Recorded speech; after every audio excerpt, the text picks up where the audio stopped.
दोस्तों एक पहाड़ी गाना सुनाऊंगा जिस गाने में एक लड़की अपने मायके जाती है और एक चिड़िया होती है घुघुती। उस घुघुती को कहती है कि घुघुती ना घूर। मतलब एक चिड़िया होती है, चिड़िया को कहती है कि आप मत बोलो इतना, आप बोलते हो तो मेरे को उदास होती हूँ मैं, और मेरे को अपनी मम्मी की याद आती है। ठीक है, सुनिए।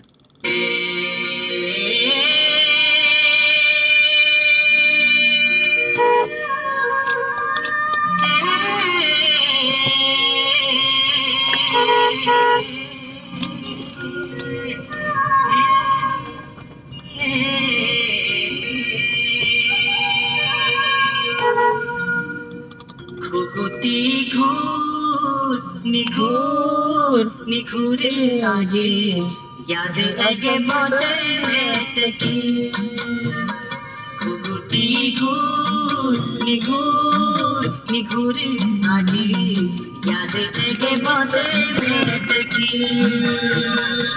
जो मेरी दूर छूर तू कई दिए आश लागी रेचे जगती घुघुती घूर निघूर निघूरे आजे याद लगे बातें की याद लगे बातें की।